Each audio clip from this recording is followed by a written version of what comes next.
So today we are doing the Aitareya Upanishad, which we will do for 3 days. Today, tomorrow, and maybe next Saturday or something like that. Now, Aitareya Upanishad is a part of the Rig Veda. And that is why I chose this first, because it's one of the smaller Upanishads. And just to understand what the context is, there were rishis, and the rishis of the past, they were the scientists of the past. They carried their laboratories with them because they were experimenting, exploring their own inner minds. And for those who haven't understood the Hindi aspect of the Shanti part, I will tell it to you later in English also. But I just put the whole thing on for you.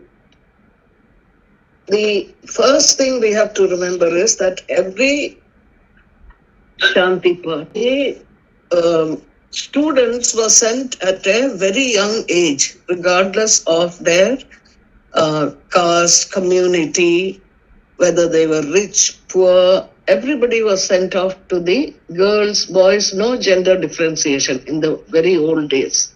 And everyone went to the Gurukulam at the age of 7-ish.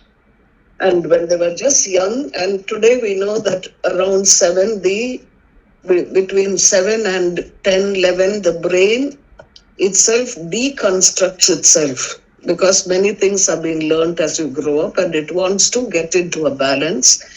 The brain reconstructs itself and then again reconstructs itself. It breaks down and it puts things in perspective. So that is the time when the children are sent to the Gurukulam, where the rishis who are their gurus and the rishi patnis take the role of a father and a mother. And this role was found to be very good because they were interested in teaching the children how to be human beings, how to learn to be human beings so that they could be divine. So it was not actually an academic study. It was sadhana. There was a whole lot of karma yoga, as you will see as you go on, karma yoga, bhakti yoga. And jnana yoga meant not understanding something just with your mind, understanding it in an experiential manner. You have to experience something, then it becomes your truth. So first thing they tell you is that all Upanishads are the essence of the Vedas, and all the practices that have been done before that, tantras, everything comes into the Upanishad. And all Upanishads talk about reaching the Parabrahman. So for us in this life, in this world, Kali Yuga and the Western education and all that, and we think Parabrahman or the absolute reality is some concept somewhere, and we are nowhere near that. But the first thing they tell you is, this Paramatma or Parabrahman that you think about, first thing to remember, this ultimate truth is not far away.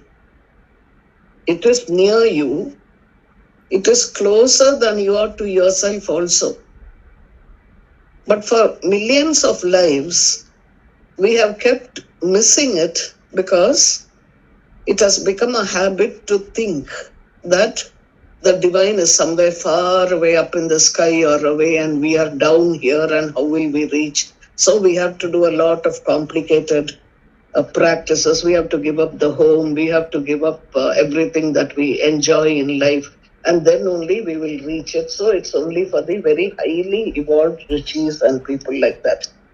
However, the rishis are telling the children, 7-year-old children that come there, don't worry, this person you call God, Paramatma, this being is very close to you.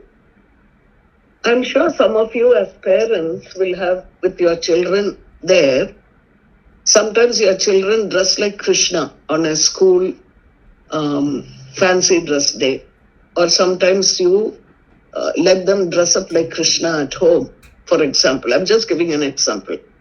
And then the child will say, I'm Krishna. Then you'll say, of course you're Krishna. You're my little Krishna. You come and have some butter.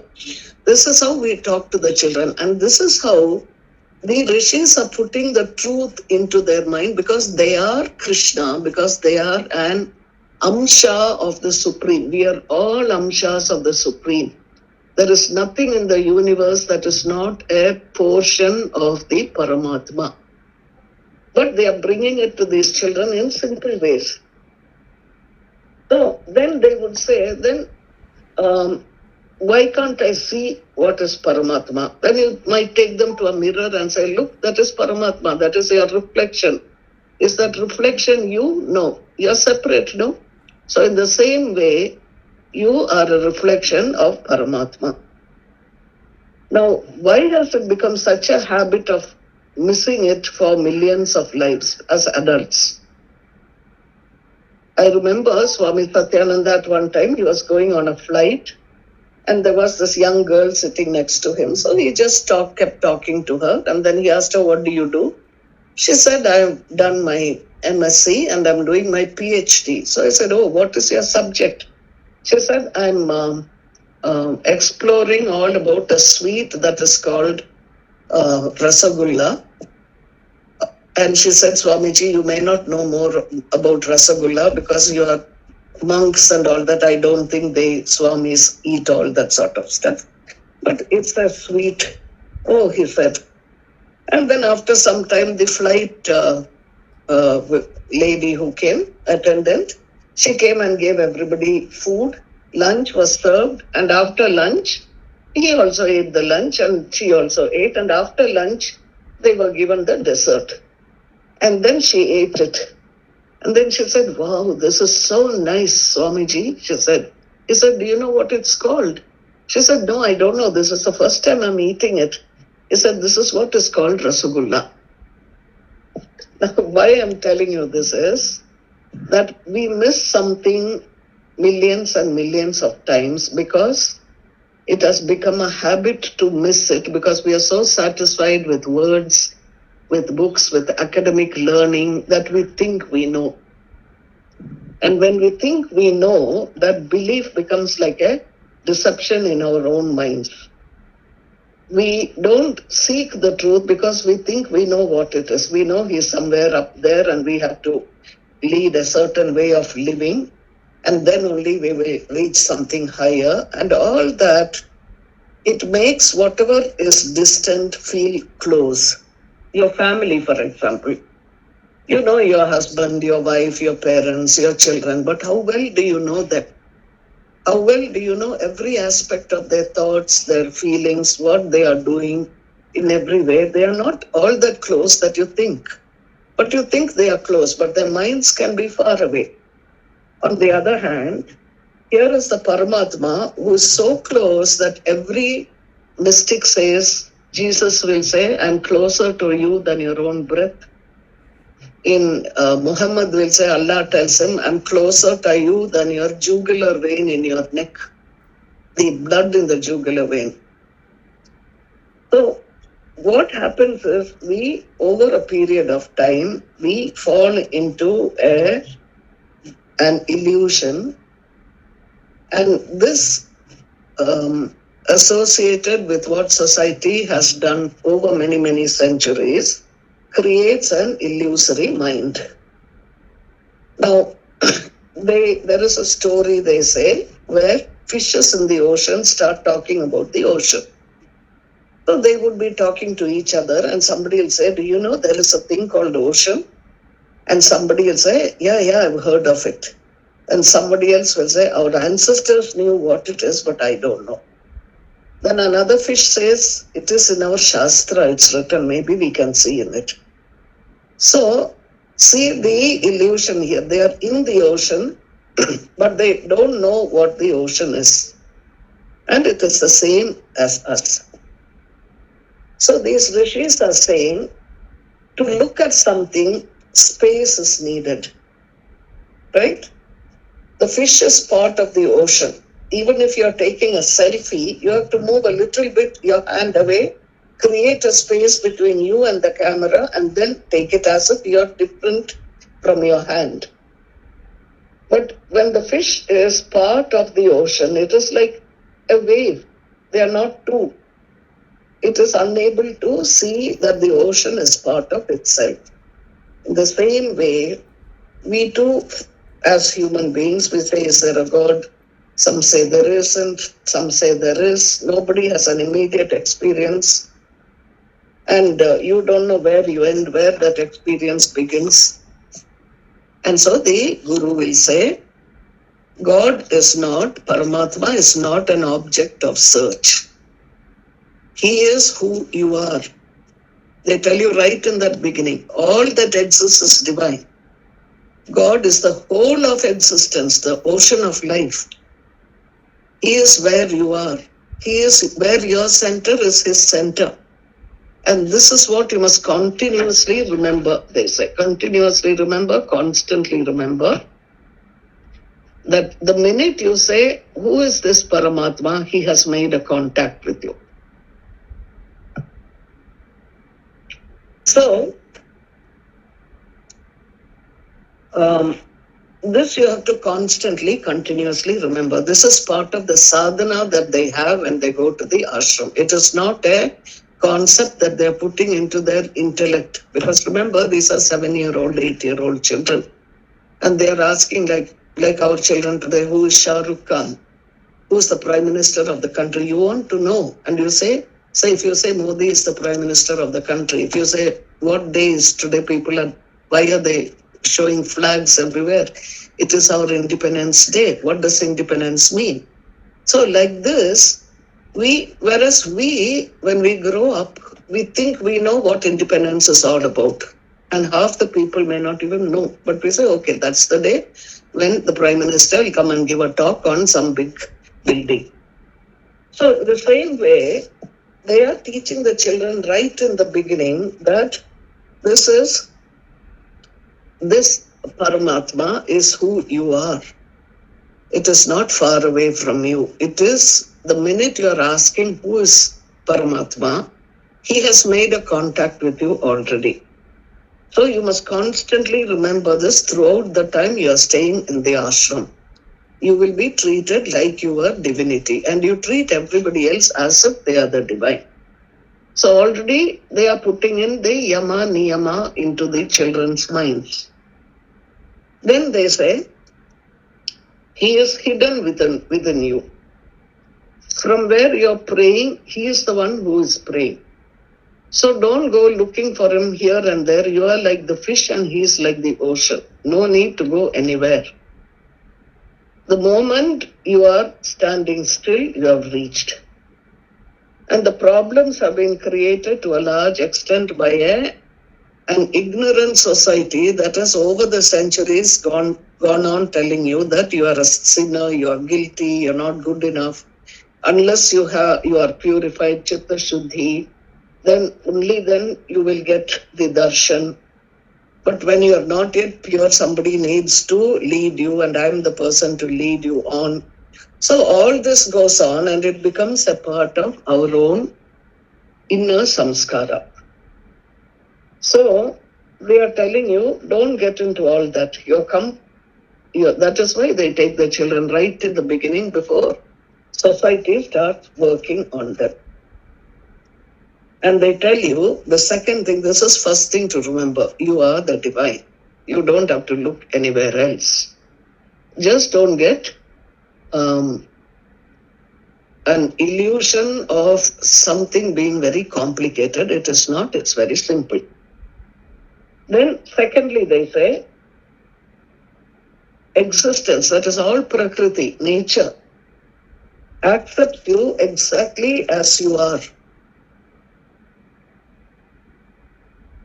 The second thing they say, don't condemn yourself ever. Don't reject yourself. Don't be an enemy to yourself.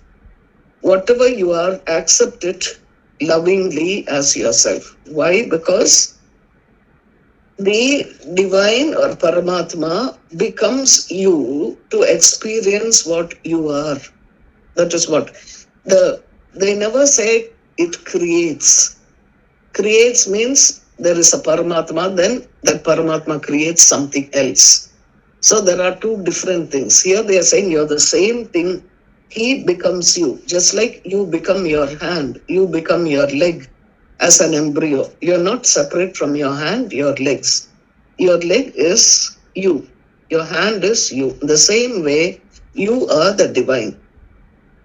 And they say this is very important. This loving yourself and not rejecting yourself is a very important thing, because you have created what is called an unconscious mind. For example, if you have a stomach problem, say, or if you have a fever, then you tell somebody you've got a fever. In normal places, people will take you to a doctor or give you a tablet, and then the fever goes down.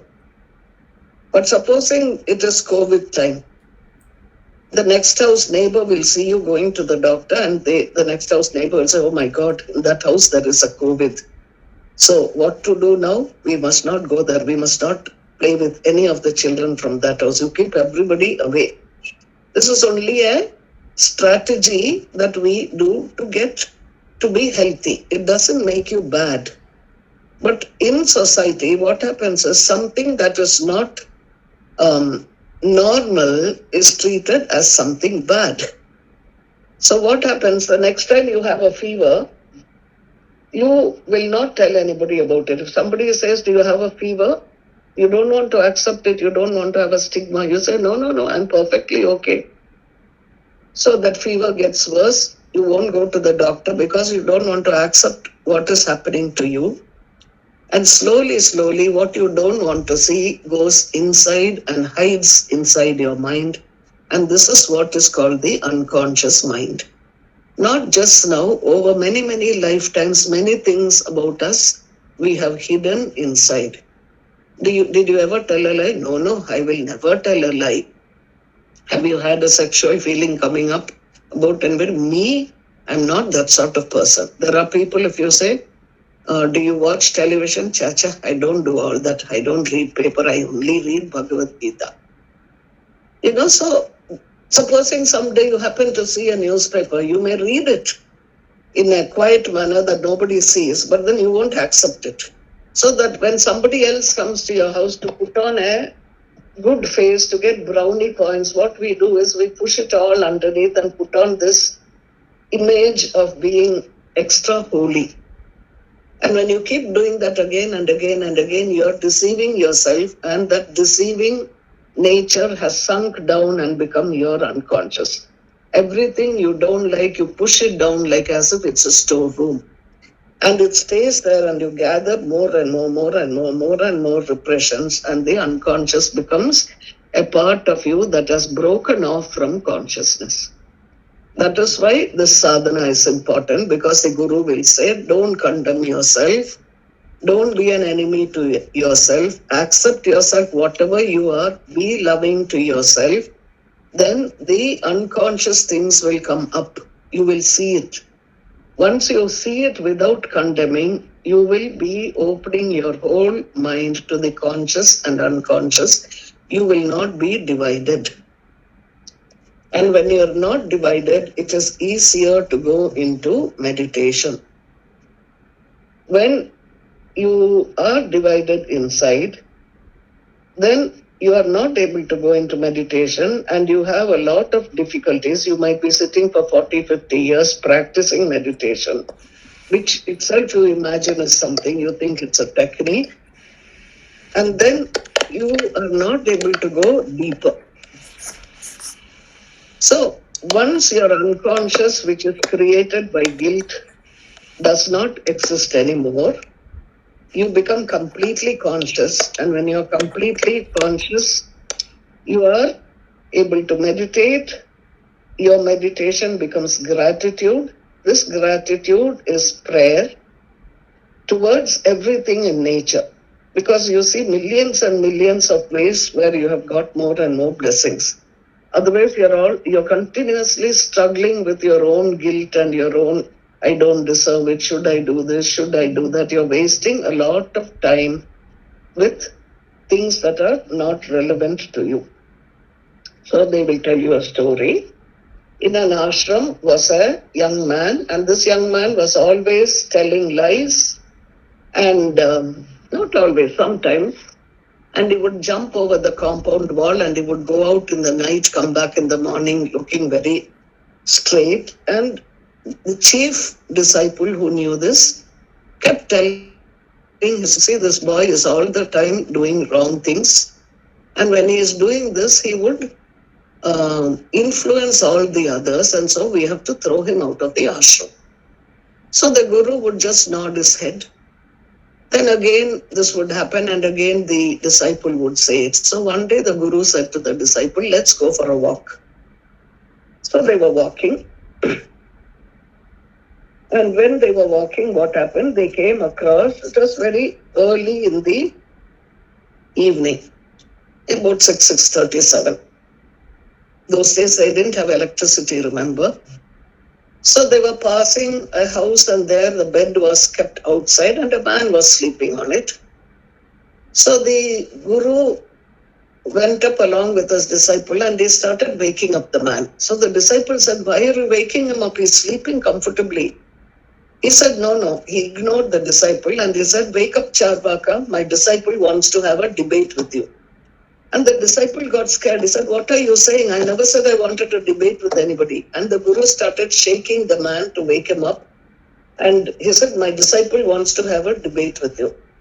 When that man got up, because he just got up from sleep, he was talking in an incoherent manner. You know how sometimes we wake up and talk. So the disciple said, you don't know this is Charvaka, the great debater.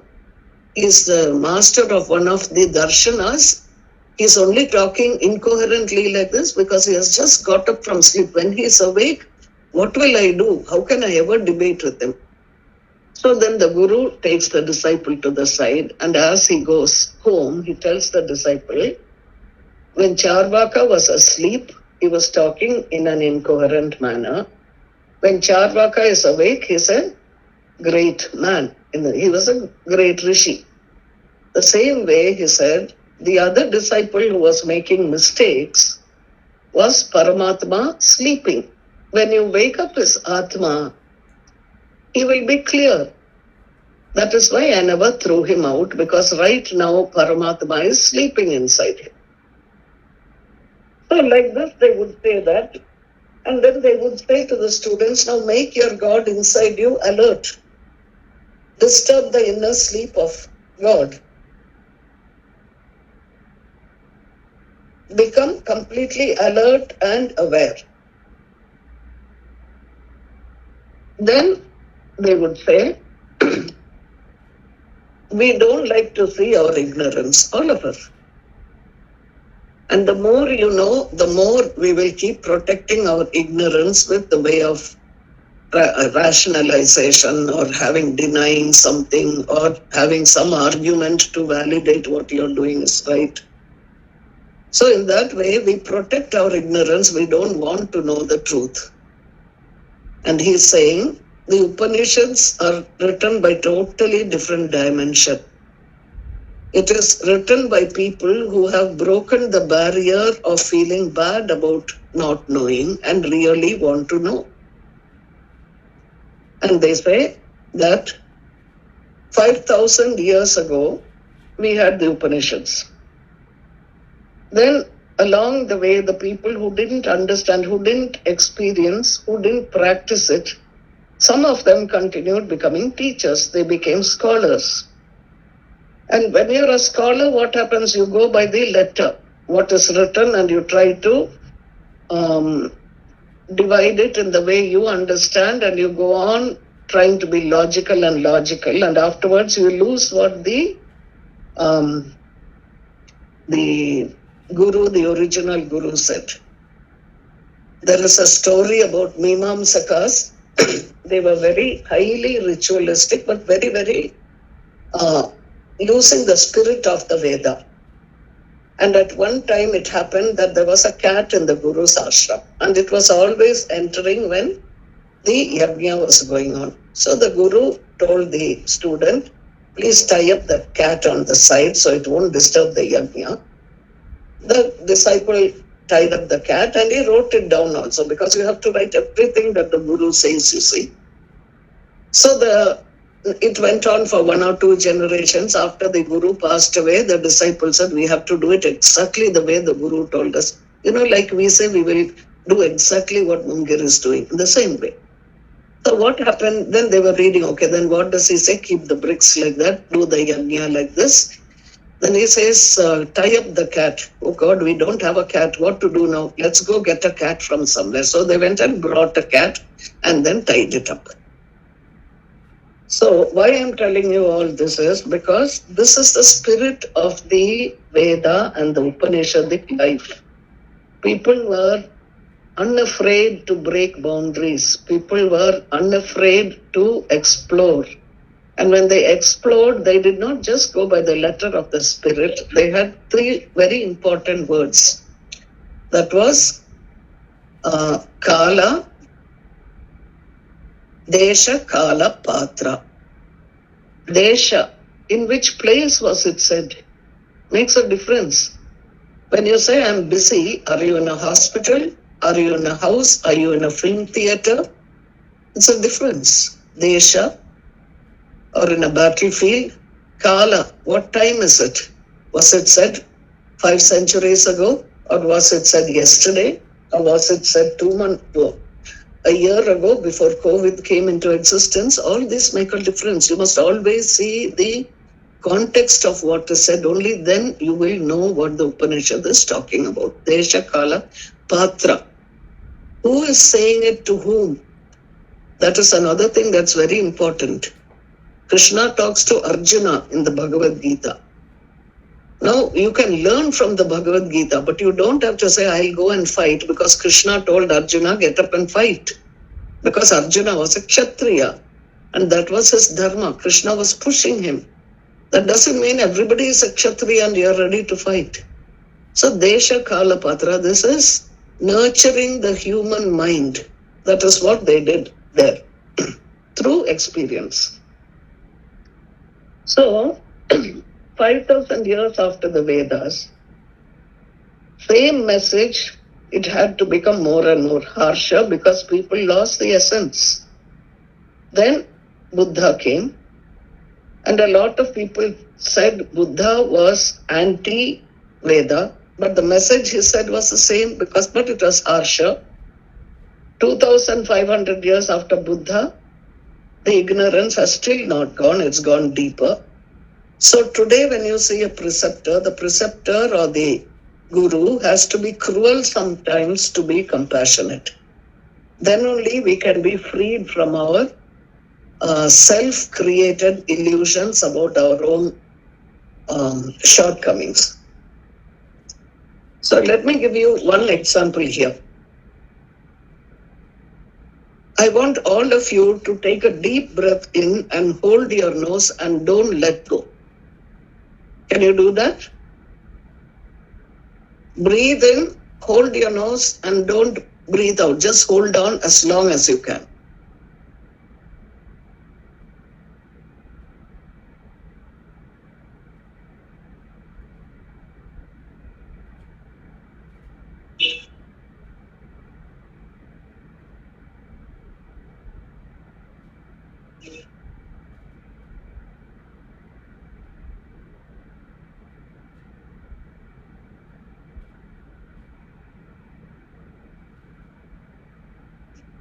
What happened? Now release. What happened? You can unmute and tell me. The mind is just counting good number of seconds. You were holding your breath and you didn't let go. Then what happened? Eventually, we could feel the tension of wanting to exhale. Breathe. Right. So what were you actually doing? You were begging your breath to come back, right? So that is why the gurus used to send the disciples to beg for food, because they wanted them to understand that we are all beggars. We bring nothing with us. We take nothing with us. Even our breath we have to beg for. You can't make your breath come when you want. If you exhale, can you make it come immediately? You won't. You're not doing it. Existence is doing it. Prakriti is doing it. It comes into you. When you're sleeping, who's watching over the breath? It comes, it goes. When it finally leaves the person, you can't grab it and say, hey, I'm a good man, hang on with me sometime. You can't. So they are giving them this attitude. This is what the Yama Niyamas are about. So that along the way, these children will realize that we are really nothing in that sense. And here is this Guru teaching us.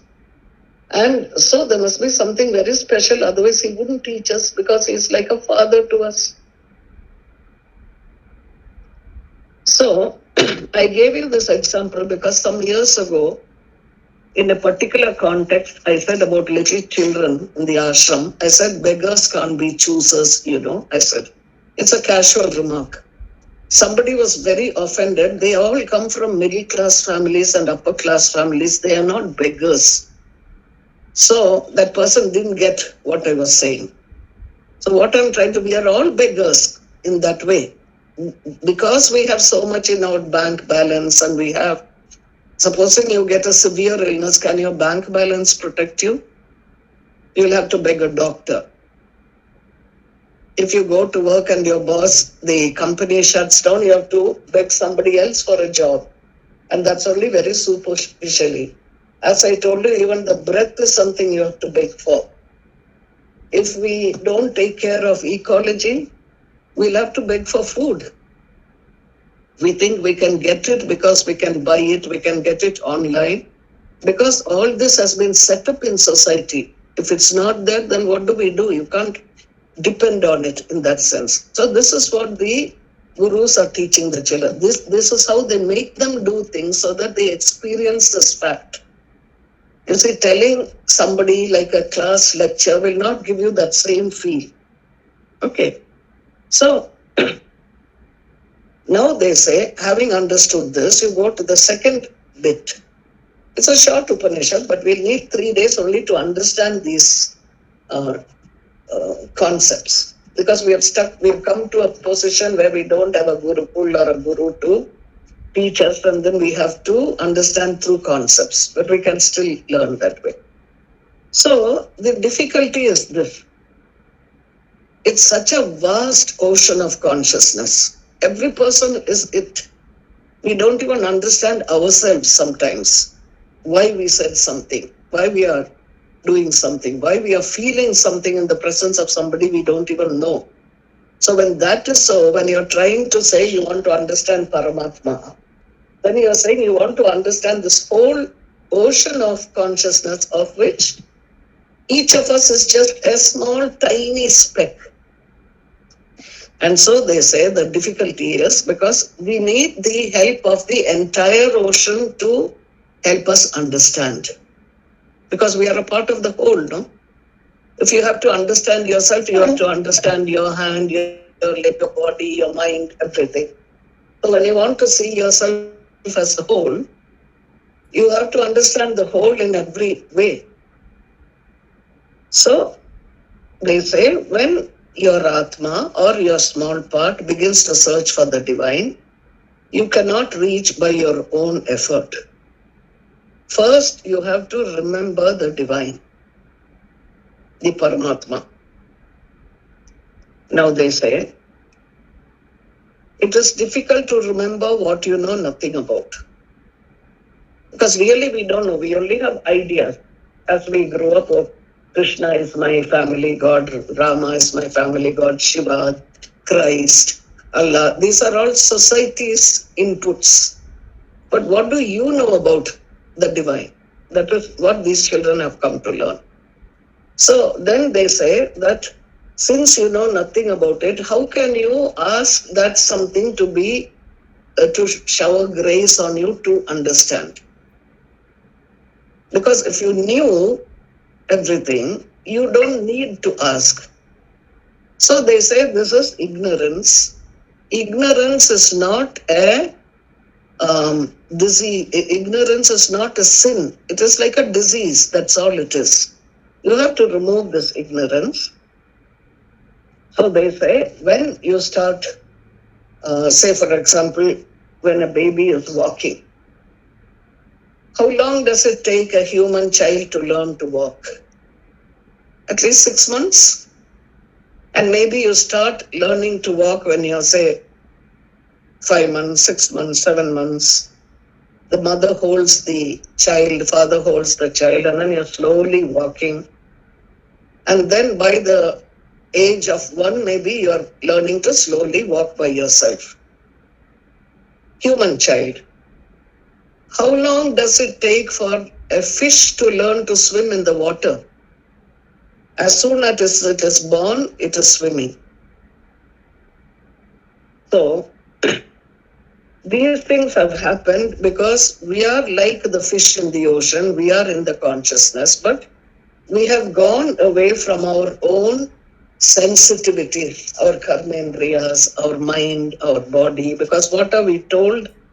The mind is very deceptive, and don't eat something you like very much. If you're on the spiritual path, that means you're getting carried away by desire. The body is bad. Don't give importance to the body. Sit on a bed of nails. Things like that. Body is not good. Mind is not good. So what happens? We lose touch with our normal consciousness. So the second thing they tell you is, I told you, the first is that the Paramatma is not far away, is closer to you than you realize. You are that Paramatma in a form. Second thing they tell you is always remember to love yourself and do not denigrate yourself. That doesn't give you the right to go around and do whatever you want to do just so you get something. When you get closer and closer to your own divine self, you will become more and more responsible. That is why you say a mystic responds. He doesn't react. Then the third most important thing, remember, learn to trust. You have to learn to trust. When Adi Shankara was going around, he went first to meet somebody in the Mimamsa world. And he had this debate with Mandana Mishra. Many of you have heard of it. It's on WhatsApp and things. But Mandana Mishra had a teacher called Kumarila Bhatta. Now, Kumarila Bhatta, when Adi Shankara went to ask him to write a dissertation on his specific thesis, the man was sitting in a huge pit filled with coal that was slowly burning, not a major fire. It was like with the husk of the rice continuously burning and almost like grilling him. So Adi Shankara is shocked. He asks, why? What happened? And this man, Kumarila Bhatta, who was a very great scholar of his time, he says his story. He says, he knew that the Vedas were correct. He had lived by the Vedas. But this was in a little after the Buddha's time, and the Buddhist monks were around. So he decided he would go and show them that the Vedas were right and what they were saying was not quite right. So he went to the monastery, and by deceit, he said, I am just an ordinary person. I want to learn Buddhism. So they asked him, are you from any other tradition? He said, no, I don't have any tradition. Now this was a lie to start with. His idea was once he learns Buddhism very well, then he can use that same thesis that they are talking about and defeat them in a debate. So he was staying there. He became a favorite of his guru because he was so good intellectually, also doing everything that the Buddhist monks did. And one day, when he was sitting in the class, the guru said something not very pleasant about the Veda. When he said that, tears just came out of Kumarila Bhatta's eye. One eye. And before he could wipe it, the Guru caught him. He said, "You are a treacherous person. You have told me a lie. Because you are crying when I say something about the Veda, you have a connection with the Veda. Why did you tell me you had no tradition?" And he said the punishment for treating a Guru in a treacherous manner, telling a lie to a Guru, is to throw yourself down from the mountain and see if the Veda will protect you. Because then he confessed, yes, it is true. And then he said, okay. He went to the top of the hill and he made a statement. If the Veda is true, it will protect me. And he jumped off the mountain. And when he jumped off, he was unscathed. He was quite unhurt when he fell down, but one eye was gone. And why was this one eye gone? Because he said, if the Veda is true, if you trust the Veda so much, why would you say if? Because of that if, his Vishwasa was faulty. And because he had done what he did to his Guru, he himself said, I will self-immolate myself for not being a proper disciple. I should not have done that to my Guru. So what I'm coming to tell you is, here is this man saying if. The Vedas are the Veda and its essence, the Upanishad, and every other spiritual mystic has told us we have to remember to learn to trust. That is why children go when they are young itself.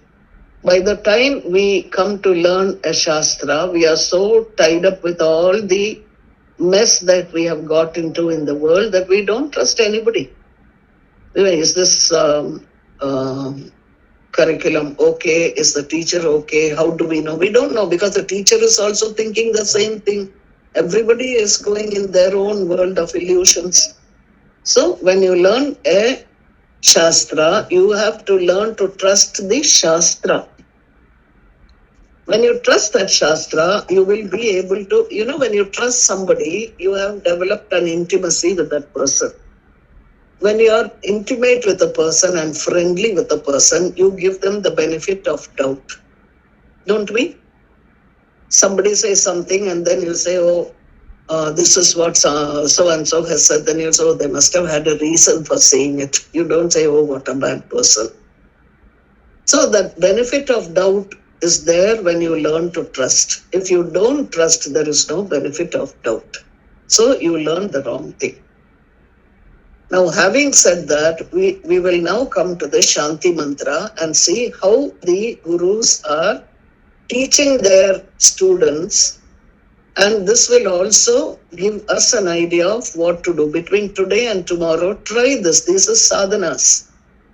And you'll say, this is Karma Yoga. Not what you do or how you do it. You can be sitting quietly in a place and doing Karma Yoga. You can be washing your plate. You can be doing your online work. You need not be in the ashram. You can be in the house. Karma Yoga is an attitude.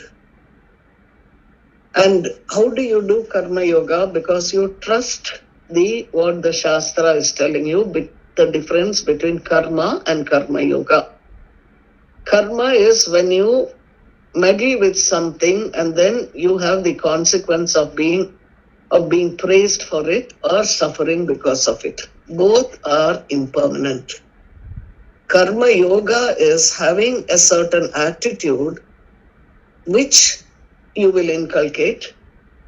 And when you have that attitude, it doesn't create pleasure or pain for you. You don't have karma, and the previous karma is also wiped away. So that is what Karma Yoga is. So the first line you heard, may my speech abide in my mind, may my mind abide in my speech. So this is sadhana for them, not a concept. So take this one, may my mind abide in my speech. That means only when I talk, my mind should be there. When I'm not talking, the mind should not be there. For example, you have your legs. When you walk, the legs are working. When you're sitting, the legs are not moving up and down. In the same way, when you are talking, your mind should be there. And when you are not talking, the mind can be blank. But what do? Even when we are sitting quietly, the mind is never silent. It's going on and on and on and on, saying, but what will happen if this happens? How should I do that? Should I do this?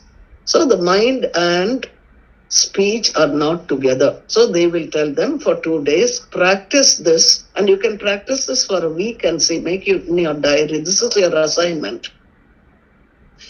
Whenever I talk, my mind is there. When I'm not talking, the mind is empty, silent. No, you cannot do this because this is the second one. The first one is, may my speech abide in my mind. What does that mean? Now, 99% of our distress, restlessness, tensions, thoughts, the mind, all are connected to speech. Why? Because it is just a habit of talking. Often we say things we never intended to. For example, we'll say something and then we say, oh, I never meant that. Why has that become like that? Because others make you speak. Your speaking is automatic and mechanical. Because we know what answer we will get from the other person. For example, think of it. This is COVID time. You are a husband and wife. Any relationship, it doesn't matter. So, say the wife says, I want to go to the mall and get a sari. The husband will say, are you crazy? This is COVID time, we are not supposed to go out. Then the wife will say, but lockdown is not there, no? No, so why can't we go? Then the husband will say, we have been told not to go because it is for our own safety. Then the wife will say, but the next house lady, when she told me everything is safe, so I want to go. Then the husband will say, no, you're not going. Then the wife will say, whatever I ask you, you never listen. Always there is a fuss about doing something. So what happens? There is stress, there is tension, there is upset. In other words, you know jolly well what the answer you will get from the other person in 3/4 of the situations. Like your children. Amma, can I go and play now? And Amma will say, but I told you that in 5 minutes we are going to have lunch. You could have asked me earlier or later. But why? My friend is outside playing. Why can't I go now? The boy knows the answer. But this thing will go on and on because speech has become very, very mechanical. It is automatic and mechanical. The speech is not abiding in the mind. When the speech abides in the mind, you do not need to speak so much. Sometimes the mind is thinking of one thing, but you say something else. Then you have to go back and retrieve it and say, I didn't mean that. And you look in some houses, for example, you see somebody from your house, somebody entering through the grate. Then you will say, Appa, Daridra, you are banbitru. That is, what a nuisance these people are coming now. And then they will enter. As soon as they come, you say, Bani, Dina aitu nodi, we were so happy that you have come. Now remember, your children are watching. And most often, because children in India are not told to keep quiet, have been told to keep quiet, they won't ask. Then when that person leaves, they will ask the mother, how was it when they were entering the grate? You say, Ayyo, Daridra, they have come. As soon as they came, you said, oh, how happy we are to see you. How to understand that? Then the mother will say, you keep quiet, you don't know all that. Now, what is the mother giving as a model? that you can think one thing and say something else. Why? Because you need brownie points when your neighbors are visiting you. So when a person does that and a child picks it up, the child will say, no, that's not a bad idea actually. Why should I say what I feel to my friend? He has got 2 or 3 marbles extra. So I'll go to him, I'll put my arm on him and I'll tell him, hey, you're such a nice boy. Why don't you give me 1 marble? Then you bring, and he might give you because not knowing, you bring that marble home and you'll tell your mother, Amma, see what I did? I told him, actually, I don't like that boy, but I told him he's such a nice boy and he gave me 1 marble. Then that goes on and on and on. So the Guru is teaching the children and he is saying at that age, pray, he says, do not, when you are able to do this, only what is in my mind should be in my speech. If you think you are going to say something which is going to be hurting, for example, you might say, then should that mother say that, why have you come? I didn't want to see you at all. It will hurt the other person, no? So should I say that? So the Shastra will say, they'll make these children practice this and they'll tell the children, see, that is why they say, Satyam Bruyat. Speak the truth. Priyam Bruyat. Say it in a loving manner, this truth. Na Bruyat Satyam Apriyam. Without an affectionate way, don't say the truth, which can be hurting. That is, don't say it when you know it can hurt somebody. You can keep quiet about it. Where is the need for this lady to say, Ayyo Bandro, these people are coming. Priyam cha na anritam bruyat. That is, just because you want to be seen as a nice and pleasant person, don't say the falseness also. That's what they say. And then, Esha Dharma Sanatanam. This is Sanatana Dharma. They are teaching the children. What? First, this is the Shanti path. He says, let your mind be with your speech. Let your speech be with your mind. What does it mean? Let my speech be with my mind. Say only the truth as you know it. If the truth is going to hurt that other person, don't say it. And don't say something nice to hide what you're feeling, your antagonistic feelings also. You don't have to say anything. You can use minimum of words. So they say, when you do that, then the first one, when I talk, my mind should be there. When I'm not talking, the mind should be empty. So only when the person comes in this situation, when your guests are entering, you'll say, please come in, how nice to see you, because there is the Priyam Bruyat, that way. You don't, when you're not talking earlier, you don't have to think and voice it by saying, Ayyo Daridra Bandru. Do you understand this? You can unmute and say. Because they say to the children, it is not easy. You need grace to help you do this all your life. So pray to the whole of Prakriti, to the Shakti, to the Mother who is called existence, to help you to make your Mano, Vak, Kaya to be in alignment. That is what you say, no? Your mind, your speech and your body should be in alignment. And you have to learn how to do it practically before you go into understanding the higher truths. So, now if you want to see it in another way, if you are practicing this, you won't need to talk too much. 90% of our speech will not be relevant. And I remember Swami Satyananda kept one Swami one time who used to be in a short temper and would get very angry with people, and he told him to observe Mauna for years together. And then the man became so quick in learning over a period of time how you can convey a message with the minimum of words. For example, take a telegram in the good old days and take a long letter giving the same message. You will find the telegram is more effective than the letter.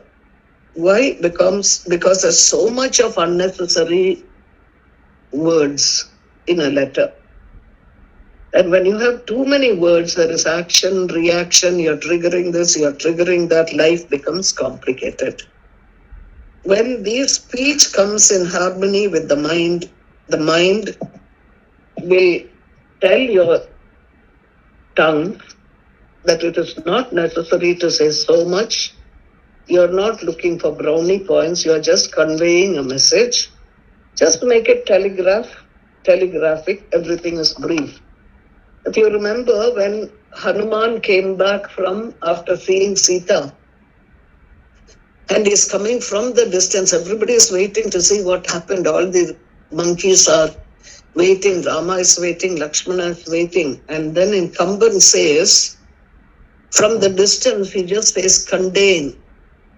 Then he says, Sitaye. That is, I've seen Sita. Now, there are some people who can never be Hanumans. They will start by saying, that time I was supposed to go to Lanka, I didn't think I could fly, and then Jambavan came and told me I could. Meanwhile, the person on the other side, Rama, is getting more and more impatient. He'll say, tell me, did you see Sita or not? Wait, I'm coming to that.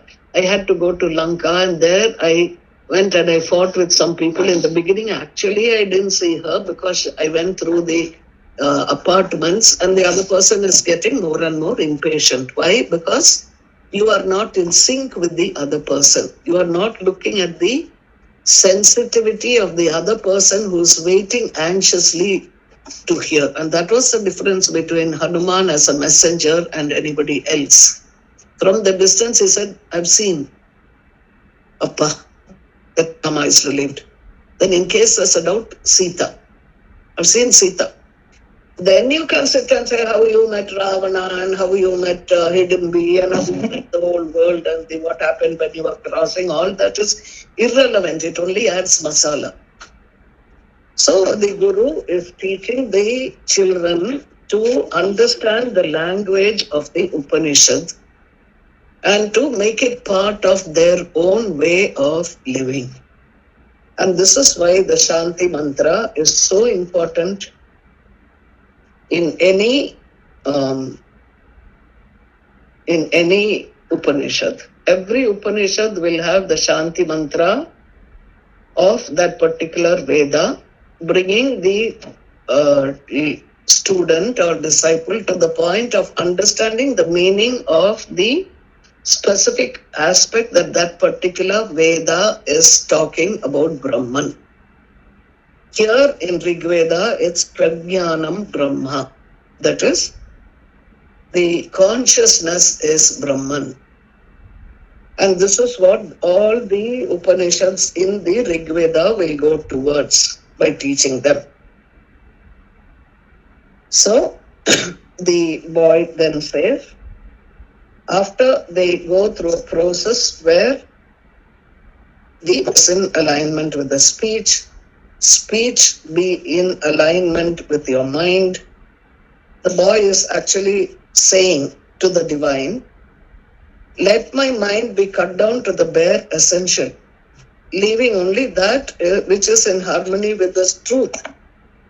It's authentic. Other things are all irrelevant. Why should I think about it? Don't think about your past. Your mind is always, when you see somebody coming to meet you, immediately your mind has gone 10 years away in a second to find out what happened between you and that person earlier. Is it time?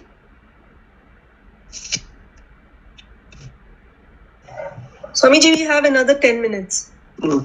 Good. So, they are saying, don't go back to the past. Be with the present. What are you seeing now? You see somebody entering your gate. If you're feeling good, welcome them. Don't think about what happened between you and them in the past. Don't let the mind become a habit, because we make the mind a habit even while we are sleeping. We go on dreaming about the same things. So you all know Gandhi's mantra: see no evil, hear no evil, speak no evil. That was not the way it was meant to be, because these monkeys were sent to Gandhi from Japan. And the Japanese are very brief in everything they do. They are telling Gandhi what the Upanishad has been saying.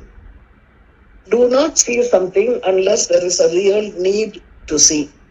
If you say no, that don't see something evil, you have already seen it, then you know it's evil, then you shut your eyes. It doesn't make sense. So unless you really need to see, don't see it. Unless you need to hear, don't hear it. But what do we do? Supposing you're just taking a walk somewhere, as a habit, you read every advertisement that is put up, the cricket news, which movie is running, what relevance is there for us? We are simply cluttering the mind. So this is the meaning of that, because when you see only what you need to see, what your eyes need to see, when you hear only what you need to hear, what is the interest in listening to a scandal about somebody else or something, what someone else did? It is not relevant to you. When you do that, they say you become powerful in Viveka. Viveka is being able to discriminate between what is good and what is not good for you. Then they say, when your mind becomes silent because of this, and when you mauna enters, this is antar mauna. You don't have to sit only in a technique, do antar mauna practice and get up and go and gossip the same gossip later. No. They are saying it's not a technique, it's a way of life. That is what Swamiji's Yoga Vidya is all about. Now, when you become mauna, with this attitude, you experience the divine everywhere. And the gurus now tell the children, see, your speech and your mind took you to this knowing. And you pray to the speech and the mind and say, you are the foundations of my knowledge. Don't destroy my knowledge. Don't be disrespectful to the mind and the speech. So, what are we told? Don't say the mind is not good, the speech is not good, this one's speech is not good, I will only speak the truth because I'm a good person. Don't get into all this. Understand your limitations. You have to use your body and your mind to move into meditation. And when you have reached a meditative state, the mind and the body may have to be given up. Given up means not that you cut it off and amputate. No. You don't then depend on your body and mind to understand greater truths. You use your soul. So what do you tell the mind and body? I am respecting you. What I have known till now is because of you. Even to know that I don't know is because of you.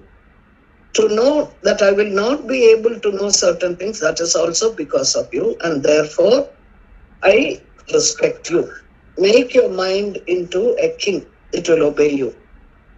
What we have done is we have made our mind, we have become a slave to our mind and senses. If you make your mind and senses into a royal thing, then they will not listen to you. So you have to pray to them now to listen to you, because they have now become your masters. So stay with the present. Stay with your mind and your speech. Try and practice this between this evening and tomorrow evening. Don't say something that you don't mean. Think about what you want to say. Indriya Nigraha. And when you do speak, let it be spoken affectionately to the people that you're moving along with. And when you do that, you will see that all your body and mind becomes in a state of mauna, antar mauna, and an aloneness, ekantam. And desires will slowly stop bothering you. Desire means not necessarily to buy a diamond necklace. It can be, I want to be in charge. I want everybody to listen to me. Only I know how to handle it. So I want to control life. So don't do that anymore. Respect your body and your mind, but treat them where they are supposed to be. And once you do that, you can persuade the body and mind to do what you want to do by just praying to them.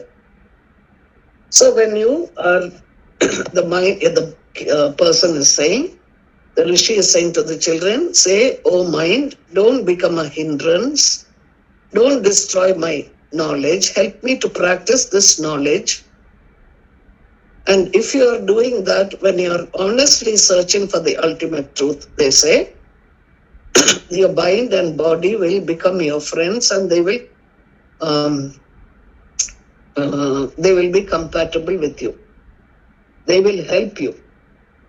Otherwise, you will have unnecessary conflicts with them, and those will become hindrances in your sadhana, in your meditations. So, two things that you need when you are going into Jnana Yoga, Bhakti Yoga, Yoga in general, two things. One is determination, the will. I will speak only the truth. Protect me, protect me. That we'll go into tomorrow. I will speak only the truth, the determination to do that, the Sankalpa Shakti. And secondly, surrender. You know you have limitations, so you say, protect me. I have my limits. Protect me from failing in this. So this is that much for today. I'm sure the 10 minutes are up. Do you want to ask any questions?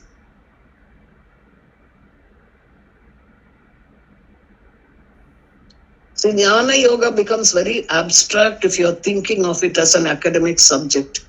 If you apply it to yourself and you try to work with these sadhanas that the rishis have spoken about, it becomes very interesting. It becomes karma yoga. It becomes bhakti yoga. The surrendering comes from bhakti.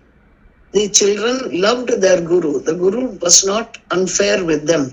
He cared about them. If one child did not come back in the evening, he would go by himself to go and find the child because he was concerned. So there was trust, mutual trust. And they learned how to trust. And with that, they learned how to trust a larger being. We don't trust ourselves, so we can't trust somebody else.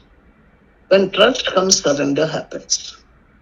But you cannot even surrender or trust unless you decide, I am going to do it. I am going to follow this path. I'm going to understand what life is all about. That is the determination you have.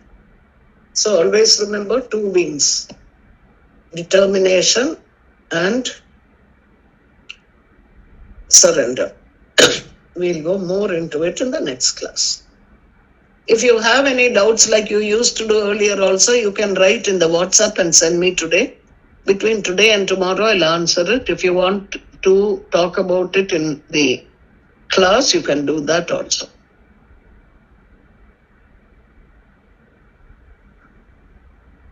So just try practicing. Don't believe this because I have told you. This is what the rishis who have practiced have said it. So let us take something with trust and let us practice it. Hari Om Tat Sat.